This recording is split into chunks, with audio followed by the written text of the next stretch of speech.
Guzman. I'm the chair of the science department. And I have a bit of a history with 3D printing here at Triton. And it all started when I used to be the Associate Dean of Arts and Sciences, and I thought that these new technologies to have a place in the classroom, especially because high schools now have not just one, but several of these machines, and they have been incorporated into their own curriculum. And it doesn't really matter if it's for science or if it's for any other type of disciplines. So it occurred to me that once we get students from high schools here that have been exposed to this technology, one of the questions they might have is, what can I go and print in my project, for this? And we wouldn't even know what they're talking about because we didn't have that. And I've always been very interested and curious about how technology can be incorporated into any class. So in science, perhaps it's easy because for the nature of what we teach. But then when I was the associate in it, I started to think, how do we incorporate this into not just science, but how do we incorporate technology into mathematics or the humanities? Art is pretty much doesn't even need explanation because one of the direct applications of 3D printing is in the making of art. Engineering, obviously, that's how it started.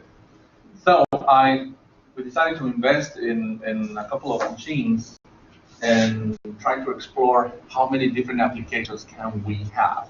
And I try to interest faculty into exploring this. And this is how these types of presentations also came about. Now I became really an avid practitioner, let's just say, so I do have a 3D printer at home, which I bought at the same time when I was trying to interest people, because in my mind I thought, well, if I'm going to interest people on how to do this and how to apply it, I myself need to learn how to do it and all the different possibilities. So, excuse me if I might add, I teach business. Additive manufacturing is a big deal. Exactly. The whole 3D thing is entrepreneurship. So I agree with you. I just want to add that too. And it's not even new. I mean, 3D printing has been around for many years. It's just that the accessibility to have a machine at home, that's the new or newish part. It started maybe around 10 years ago. Somebody created a 3D printer that you could buy as a kit for about $300. And then it required assembly. So you would assemble a few parts connected, and the first few parts that the machine would actually make were the rest of the parts to finish assembling your machine. And it was pretty much a skeleton. I mean, pretty, there weren't. They were just functional. And the learning curve was a little steep because you needed to know a few things way ahead of time in order to understand how your machine was working. But then more and more companies started to make their own machines that were pretty much plug and play, and the learning curve wasn't that steep. And MakerBot, we don't have stock at MakerBot, by the way. It's just at the time, these machines were accessible not only in price, but also we didn't have to assemble anything. They were already assembled. What we needed to do is learn how the machine works, learn the software that will communicate with the machine, and then just have fun learning how to design things in a three-dimensional way. So if you just search for 3D printers now, you will have 100 different companies that make printers of all different sizes, capabilities. The materials that they can use are also very varied. The materials that can be used with these machines are plastic, especially one called polylactic acid, or just PLA, it's a derivative of corn, by the way.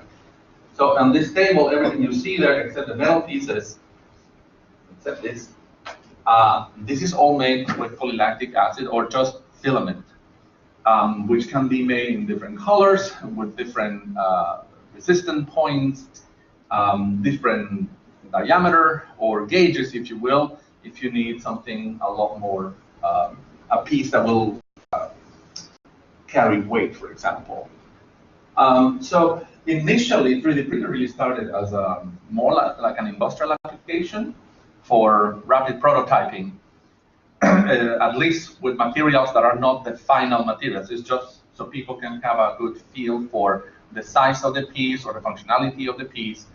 And then instead of spending thousands of dollars in making a mold, you make your piece, and then you find out it doesn't feel really well. This isn't gonna work, and then redesign the piece, pay a few thousands of dollars more for a different mold, for a different piece, and so this technology actually found its niche into making pieces that are not the final pieces, but it will give you a really good approximation of the finalized piece. And then you can spend $10,000 making a mold, right, and then produce 50,000 pieces out of that. But now you know that the piece is going to work. Yeah. And then everything was just really, as it happened with technology, it advanced so fast that some companies started to make these machines that can handle more than one material, solid and hard materials with soft materials, so you can produce an entire piece out of a hard plastic frame with movable parts inside, all in one go, for example.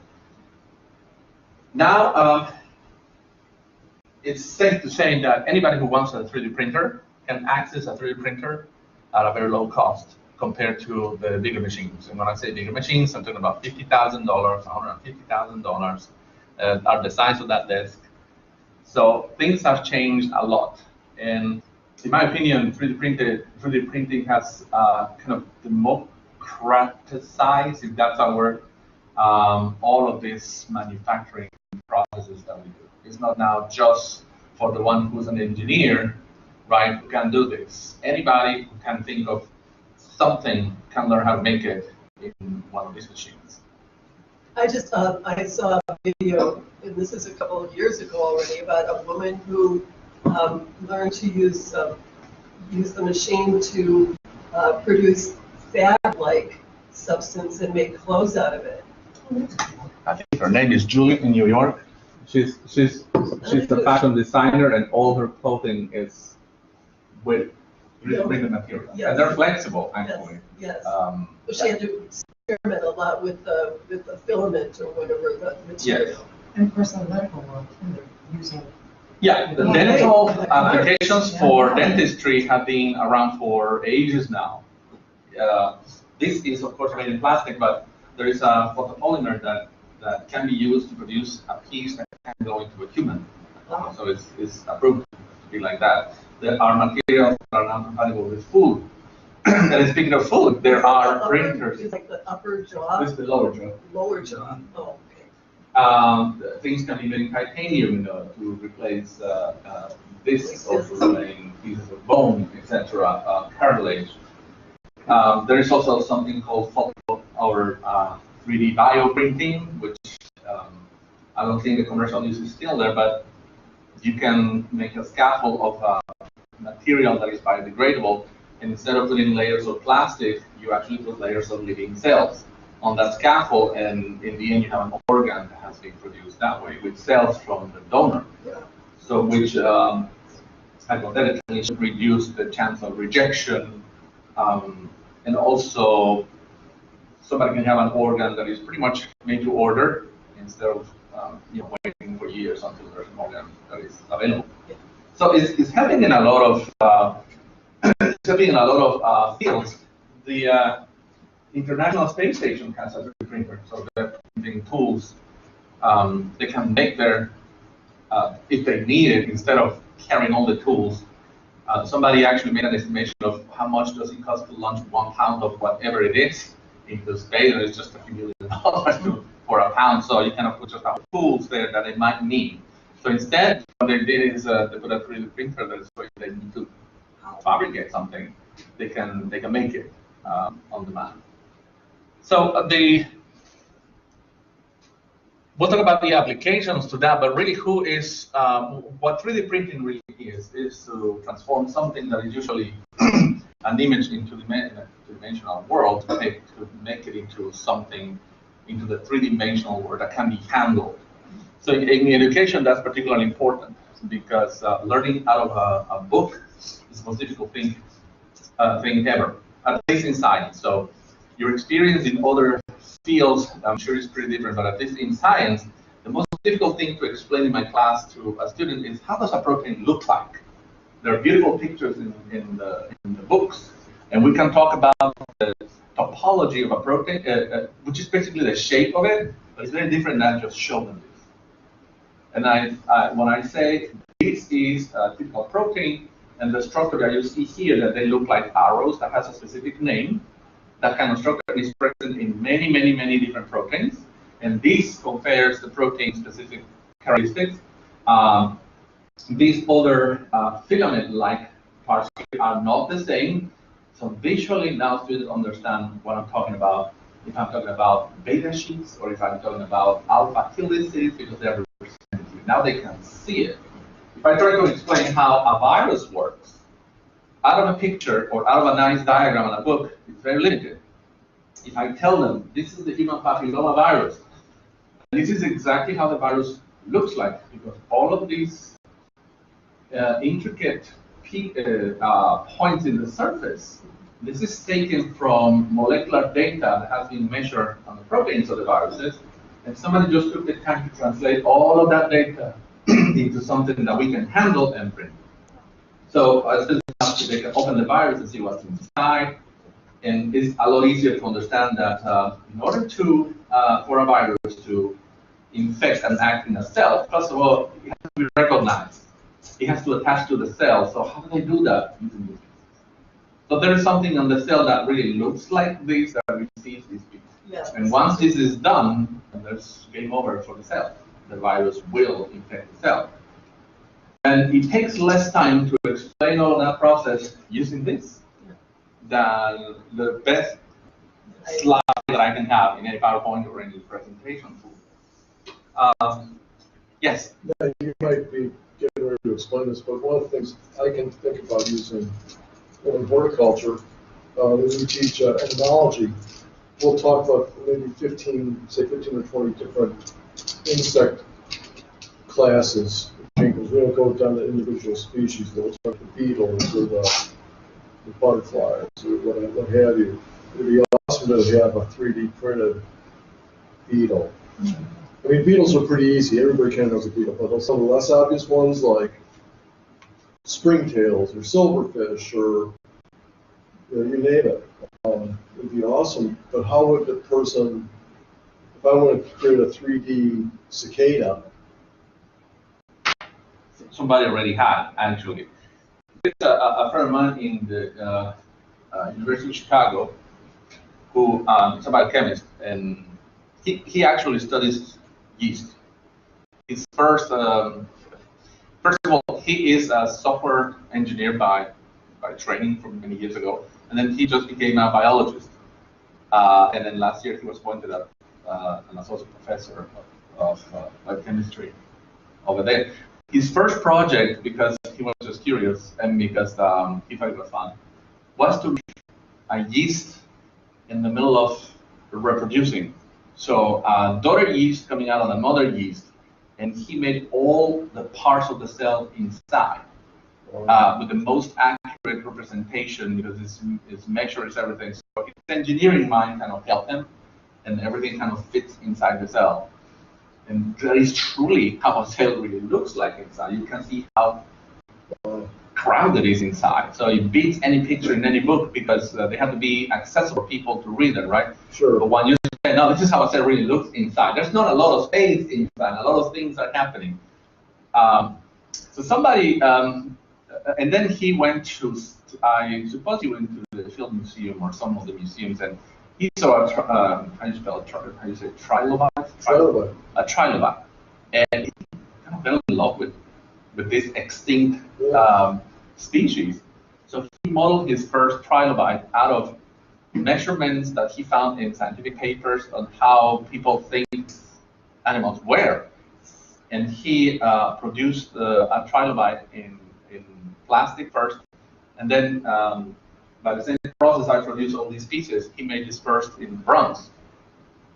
And it's so accurate that somebody that teaches that kind of fell in love of the piece. So he said, okay, here it is. So he gifted the piece to him. And so he's been doing that now for years. I think his curiosity is just driving him. And his other love is insects.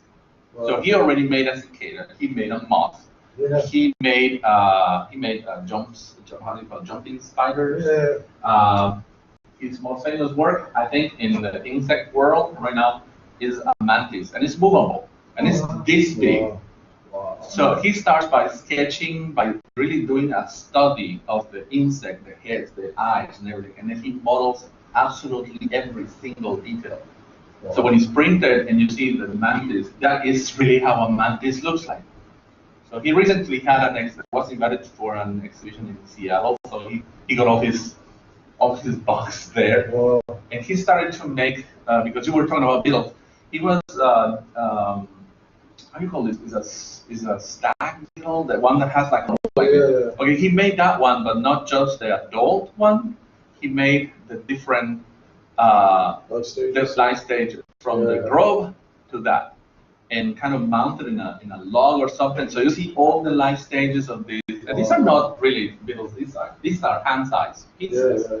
So yes, it's an amazing way to show details, really big size, right? That escape now pictures, and they're not really just in books and everything. You can really come up with kind of product and those kinds of objects for educational purposes. So is the machinery capable of, okay, if I think of a beetle, I think, it's got the body, it's got maybe antennae, it's got legs. So do you have to like produce the legs separately and attach them, and like the antennae separately and attach it? What he does, and I think this is what satisfies his engineering side, yes, he does them to assemble them, and what he engineers is the antennae or the legs, or actually for a trilobite, the entire set of legs. He engineered little holes where he puts high-power magnets. So he just magnetized that into the actual. Okay, so it snaps in. Yes. This is like a kid's game of Pootie. Yeah. Remember that plastic? And the reason I think he makes that is because otherwise, if you produce everything in just one piece, you may lose detail in some of. So what he wants people to see is how are these things inside, so they can actually take apart an extinct animal. And I remember in his exhibition, somebody gave him a piece of stone from the same period that these animals lived. So he actually mounted the reincarnations, if you will, of the animals on that. So to me, that was just mind-blowing. But now people can actually see and feel, wow, this is a 200 and whatever million years with extinct animals that look just as real as your pill bugs that you see in your garden, right? So it really opens the mind for people, and it brings people closer to that. I think his work is really awesome. I did purchase a piece from him, actually, for my wife. It was just a scarab, and it's all made in silver. When I got the scarab, it's amazing, the detail of the scarab. It almost looks like, because I know some people who can do this with insects, it almost looks like he dipped the scarab into silver and then cast the scarab out. What's the guy's name? Alan Drummond. I can actually give you his contact information. Okay, yeah. Yeah. Does he have a website? I think so. I'll find it in the computer, and he has a store too that you can see the pictures of what that he makes. And he's just a very gentle soul, actually. We met in Persian. We were just we have a lot of parallels in our lives, I guess, into how we ended up in science. That's not even his job. His job is researching yeast, and he's very good at that too. It's just that this passion of his to make these things and help people understand how these animals work. Right. But you can use this 3D printing technology or machinery to produce things in precious metals. Yes. That's pretty amazing. And I'm sorry, these things have price. I'm not selling anything. It's just because I have an upcoming show and I had to just take them. So I told my wife that I was going to borrow some of these things. These pieces are made this piece actually. This is all made in silver. It started with a model produced that I produced at home in a material that it burns just like wax. Yeah. So once I have that piece, I can just cast it in to traditional nets, making it's called lost wax investment. So basically, you put the material in a cylinder with this piece there in wax-like material, and then you fill it up with plaster. And when the plaster hardens, then you bake the plaster in a kiln that you can use for ceramics. So you bake the plaster, the material melts away, and it leaves the negative, is the whole of it. So a mold. Yeah, a mold. And then you pour the metal. Okay, so that's the traditional way. That's a traditional way. So the trick is to produce the first piece. Like the tool and die maker. Yes. You get somebody making the die. Yes. Like if somebody would do a CNC machine and produce that. So I know how to carve wax, but this is impossible for me to carve. So this is impossible for me to carve wax. So for this, you have to deal with molten metal then to make that, right? How do you make But the machine will not deal with molten metal here. The machine just will make me something in a material that will burn. The metal, the casting part is just traditional. So when you make something like that, bracelet at home, the bracelet, I guess I'm curious about. Yeah. You make the die basically for that, the mold. And then you form kind of molten steel, you do, or No, the you make machine. it yourself? The machine actually has a pool of material. It's a liquid in there, and it has a laser that is following this pattern that my computer is telling the machine, the laser in the machine to just follow this, right? This pattern here.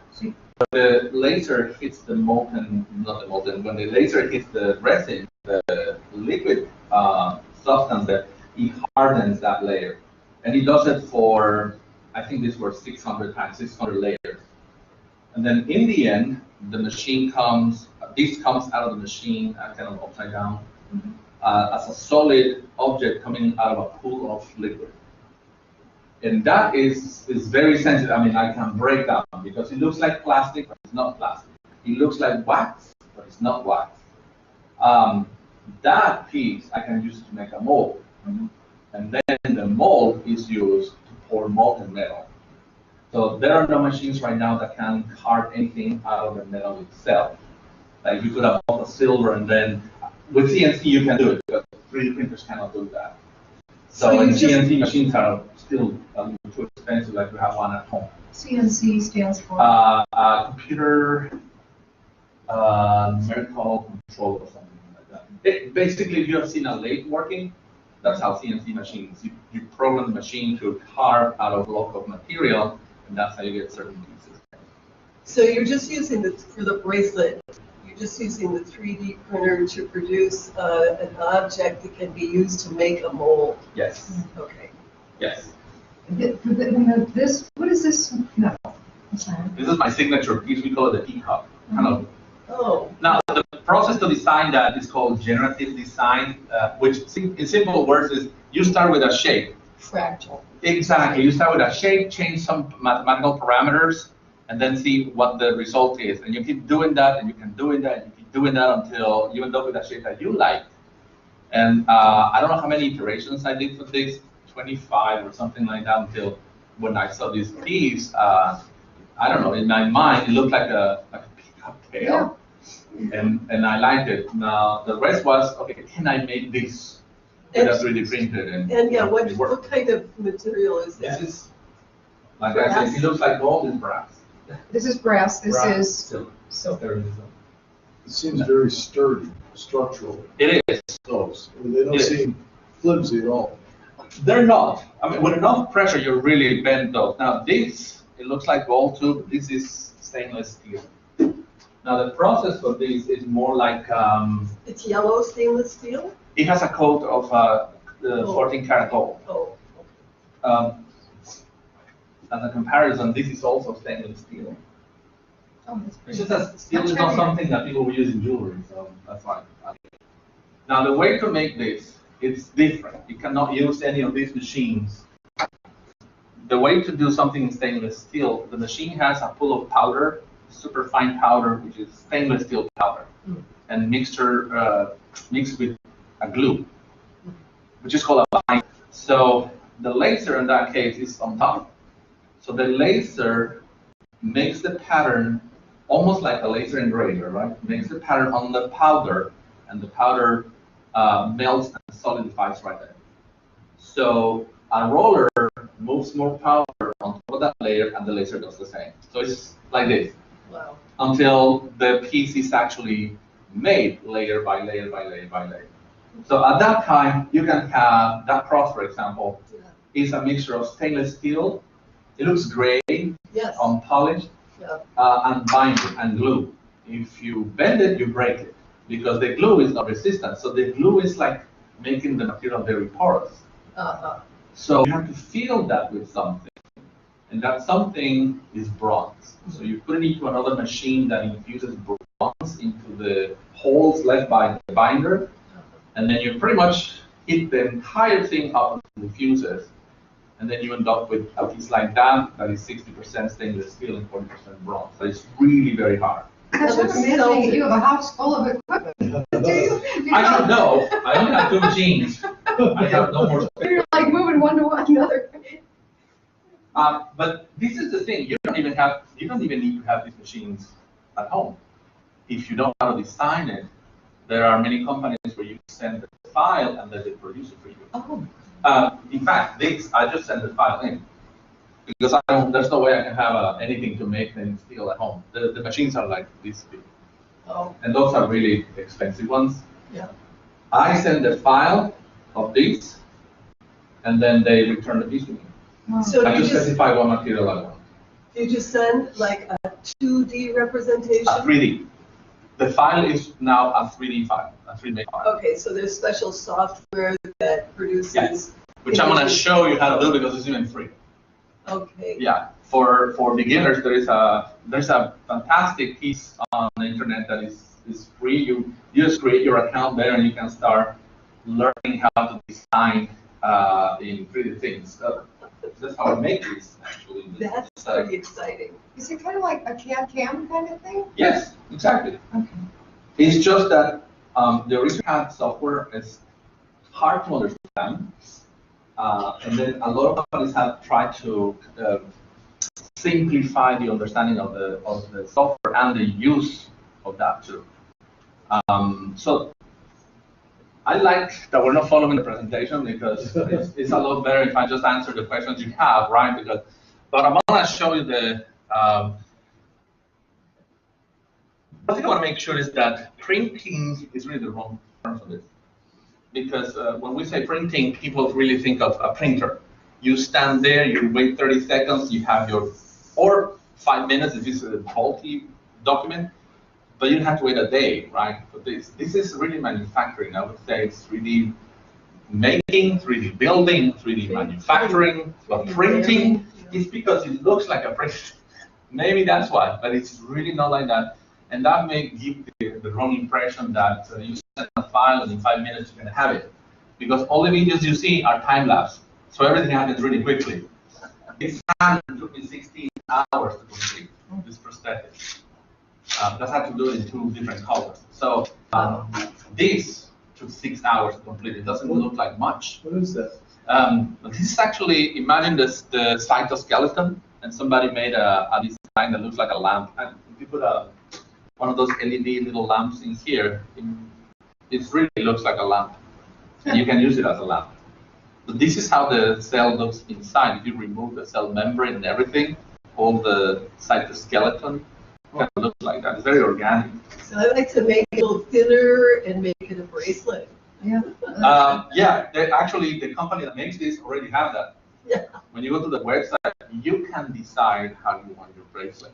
Yeah. It's You know, what's curious about this is years ago when I was a kid, I used to go to Brookfield Zoo and I used to be able to put some, like $3 in a machine and get an ape made. Did any of you remember this? They It still- was like a plastic ape. They And, still Carol, have them. I do the Yeah. mold, you get the little rhino. yeah, isn't that the same thing? They still have them, those are unique, I think, to Chicago. Is that right? And those machines are now seen as like historic things, because people like you, I remember, I mean, I had one too, I forget what I had when I was a kid, but now it's like this thing of nostalgia. The company that made them, I don't even know if I'm not sure if they're still in business, but there are people that keep these machines running. It's like a historic preservation thing now, because of these fond memories. It just seems like it's the same, a similar thing, right? Because you ate and it would be made and it was hot and you There's got it some out kind of of the plastic machine. injection thing. That's Oh, is as that much as different? I know. Like they'd stick the mold, like if it was like a porpoise, Yeah. they'd shoot the plastic in there, and then it would, you get the porpoise out of it and still be warm. Yeah, so I guess it's more like injection. There are people that collect them. which is pretty much how for mass production, that's still the preferred technique to do mold injection. The materials, they differ, Yeah. but the actual mold, the original piece to make the mold is still made of it. Because the first time you make the piece, you don't know if it's gonna work. It has to go through a lot of testing just to see, and you really invest in the actual mold when you're sure that every kink has been ironed, everything has been addressed. Then because it's not cheap to make a mold really for mold injection, it's really expensive. But to make different models of these, you might spend, so maybe you spend $500 making 20 different iterations of these until you get the right one, but you're not spending $10,000 each time because this line, I don't like it. Then you have to make another mold. So plus you have the history of how this file was created, so you can just work on the same file and change it. So the different techniques or the different technologies, thermoplastic extrusion is by far perhaps the most popular. Is this basically is a layer of molten plastic on top of a layer of molten plastic on top of a molten plastic until the object is built, and usually this builds from the top down. It's a platform that is laid like this, right? And on top of this, the object is made layer by layer by layer by layer by layer until it's finished. And you can actually see the layers there, which these around, you can actually see the layers. And if you were patient enough, you can count how many layers. So the software tells you how many layers is it going to take. The more layers, the more time. You can choose how thick the layer. So that was a low resolution print. You can actually see the lines. Wow. In a high resolution print, you barely see the lines. So I'm guessing high resolution is more Time consuming, more material. expensive, more data, it's like a high resolution photo, right? Yes, the data doesn't bigger change that file. much. The data really doesn't change that much. The size of the file in this case doesn't change that much. But and when I say resolution, I'm talking about microns. So you can have the coarse resolution that we can talk about is probably 30 microns. In that world, that's very thick. That's probably 30 or 25. 20 microns is the standard. So every line that you see there is 0.2 millimeters. But you can actually go down to 100 microns, and some machines can go down to 25 microns when you switch the technology. So the SLA technology is the preferred choice to make the mold in wax for jewelry. You don't want the lines. You want smooth surface, right? So these machines can go down to 25 microns. So that's 0.025 millimeters. Binder jetting is when you use a powder and a glue, like to make the stainless steel pieces. And a rather new technology, that's the one that I'm interested in now, is this is called UV LCD. It's a combination of this and a combination of some other printers that are out there that what they use instead of a laser is a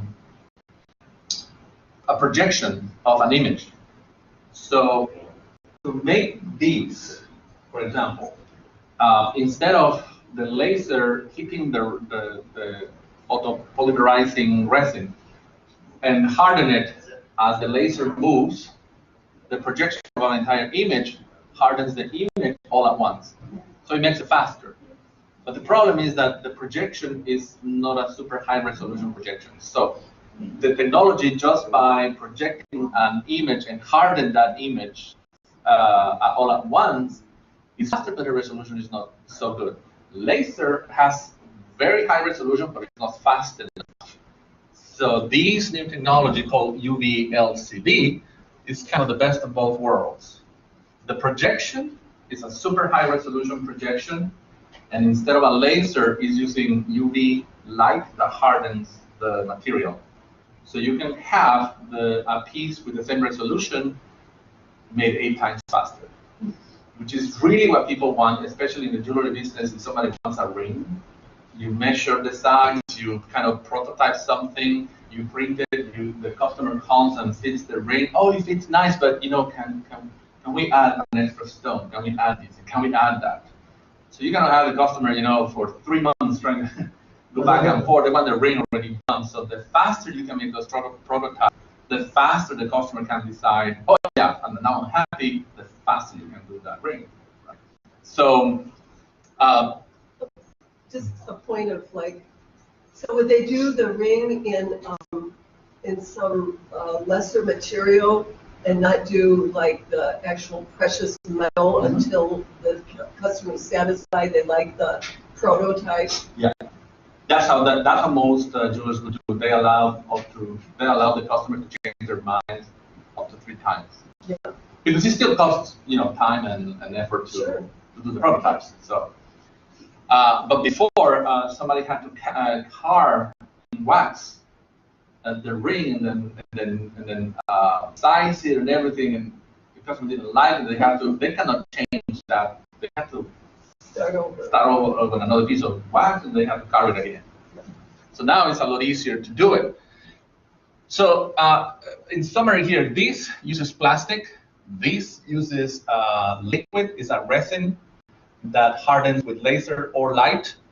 This uses powder and this last one still uses the same resin, the same liquid, only that doesn't use any laser or anything like that. So the energy source is different.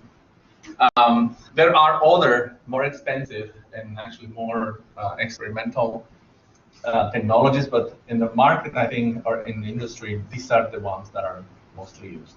Now, how expensive those are? If you look for one of these SLA 3D printers, I just did that for fun. I mean, it's like going to Best Buy. You want a TV and you find 50. You really can't decide what you want. And the prices as cheap as $250 to $3,400. It depends on what you want. So I think Boeing and automobile industries, et cetera, are using 3D quite a bit. And so what would they use? Something beyond? It really depends what they want it for, because if they are, they would use something like this binder jetting to produce pieces that are going to go under a lot of stress. They would use perhaps thermoplastic extrusion, or these are plastic pieces for the inside of the plane. The advantage is that make the plane a lot lighter, right? Because they don't have to use metal all the time. Well, and the Dreamliner is a resin plane anyway. Yeah. The plastic. When I say plastic, there's many different types of plastic. There are plastics that are super hard plastics, as hard as metal, but they don't weigh as much. So. They talk about the fact that at some point we'll be able to 3D print the parts that we need for our cars. If we need to replace something. What would that be made of? Would we be doing this in our own homes?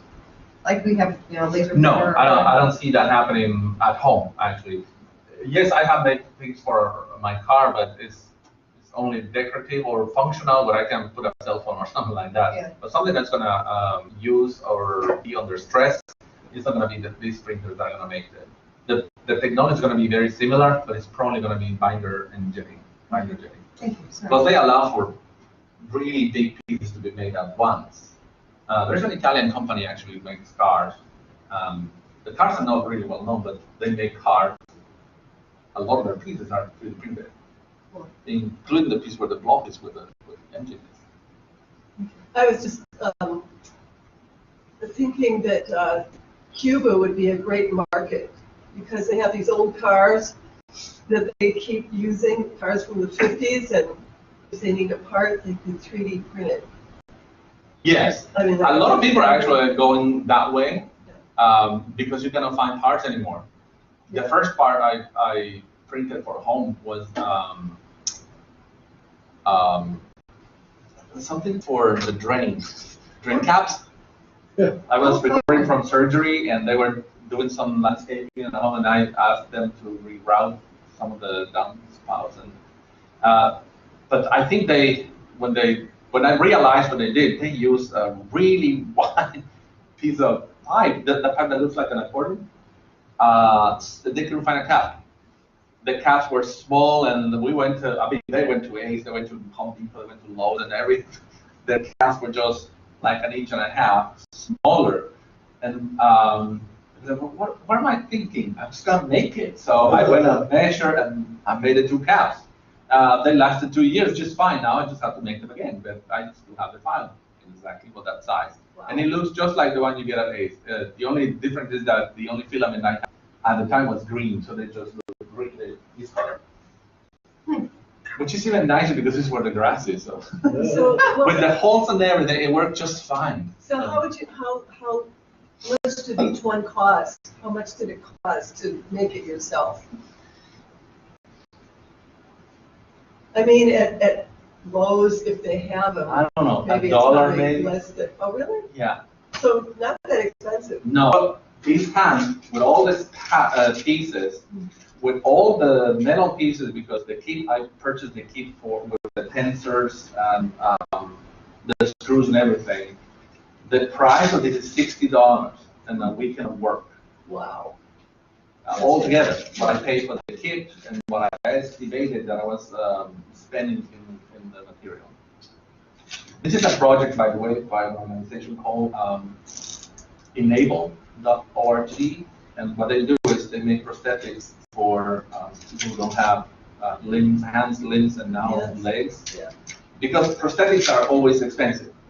Now this is kind of an old model. This is 5 years old, and this was when you sign up with that organization, you can sign in many different capacities. You can be a designer only, or you can be a printer only. So I don't do designs, but I offer my printer at home and then make these things. You can be an interpreter because for the many parts of the world where they work with. So I'm also an interpreter for Spanish. So, but I offer my services as a printer, an interpreter, and a fitter. So it works a little like this. If in my area they find, and this is for children, so if they find a child that has no hands, but it has the palm left, but no fingers or something like that, then they will match the person with me. And then when they put us together, I can measure the part of the hand that is left. They already made an algorithm, so you can go to their website, input those measurements, and you get the design back, and not just print it. Yeah. So, if a child is wearing that, how do they adapt their fine skills to that? Well, for this one, this is a very crude one. The only thing they can do is grip and lift, but there's no individual movement of the fingers. The actuation of the fingers happen when they flex the palm. When they flex the palm, the fingers grab, which you cannot do with some of the prosthetics that is just this, right? And the hand just looks like this, but that's it. Now, these have changed so much that there's a lot of electronics now into it for fine motors. And there's even a company now called Bionics that makes prosthetic hands that are completely electronic. That it really, if you remember the $6 billion man show, it's like they're getting to that. So it was kind of a proof of concept because they want to make sure that you know how to print this and that you can print them well. So it's a wonderful thing for inclusion. Yes. Inclusionary purpose. And of course, the child will grow up, right? So this part will grow up. So when they grow up and the hand doesn't fit anymore, you just measure again, make a bigger one. So a finger breaks. Well, I still have the file, so I can just replace the entire hand or replace just the finger. I think it's fantastic. It is, it is. High schools are now engaged into this. Yeah. If they don't print, they assemble. So sometimes they have an assemble activity during a Saturday, and they have 300 hands to assemble. So you see all the kids and teachers just assembling hands. It could take about 3 hours to assemble a hand. So all the individual pieces are printed printed separately. Yes. Well, in this case, I printed all what you see right here was printed at the same time.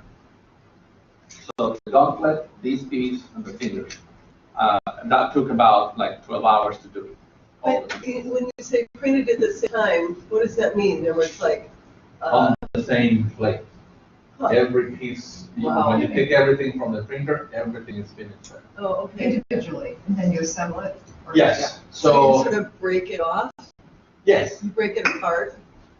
they come with a wrap, it's called, and the piece is actually played like that. And it's as simple as just detaching the wrap. Wow. Oh wow. Oh. When the wrap is a little too hard to do, you can actually use a spatula, to So get that it was out. attached to that. Yeah, it was attached to here. So, And it's a very loose attachment, so it's designed so you just peel it off. It's awesome. I wish we had invented it. We who? Oh, I mean, it'd be nice to get all the patents. Yeah. Oh. In the last 30 minutes or 35 minutes that I'm going to show the software that you can get in and you really literally play with it. But it kind of goes like this. This by no means this is my interpretation of how I think the complexity of this software and also the price of this software goes. So top is the more expensive and harder to get into with a more steep learning curve. ZBrush, SolidWorks, for a lot of years, it was probably the standard for a lot from engineering to jewelry. But now there's another one that it gives them a run for their money. Still expensive, but I think it's going to make, for people like me who really likes to design jewelry, and I like the fine detail, Matrix Gold is probably the new standard for that. It's easy to use, it's really powerful, and when you make what is called a rendering, when you actually see a picture of the ring, it's very much how the ring is gonna look like. Because you can put the picture of the actual stone in it to really see a representation of the finished ring or the finished piece of jewelry. Yeah. is that only for jewelry? Matrix, yes. You can actually do some other things engineering-wise, but for engineering, there are other standards that I would use. It's called Rhino or Rhinoceros. It's another CAD design software that is perhaps better for that. Or this new one called Fusion does a really very good job. Autodesk as a company used to have a lot of freebies out there, and for some reason they don't anymore. It's only a couple of freebies that they have. One of those used to be Autodesk 123D. I still have the desktop version, and I still use it because it's really easy to use. But they switched from that into something called Fusion that is a lot more powerful, but it takes a little bit longer to learn how to use. And you can have a free piece of the software, but then if you pay a little bit more, you can have other things. Tinkercad is by far my favorite for somebody who wants to start. Okay. And I think we go into